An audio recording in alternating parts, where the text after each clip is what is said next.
பேருக்கு விந்துவும் சிறுநீரும் ஒரே சமயத்துல வெளியேற்ற முடியாது. அது ஏன் தெரியுமா? இதற்கு காரணம் புரோஸ்டேட் சுரப்பி தாங்க.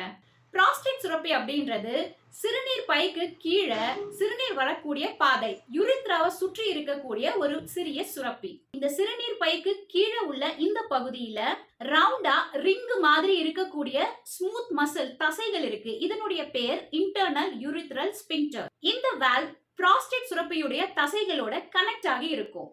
இப்போ சிறுநீர் பையில இருந்து யூரின் வெளியேறணும் அப்படின்னா அதை சுற்றியுள்ள இந்த புரோஸ்டேட் தசைகள் இலகும், ரிலாக்ஸ் ஆகும். அந்த சமயத்துல இந்த வால்வ் திறக்கும், அதன் வழியாக யூரித்ரால சிறுநீர் வெளியேறும்.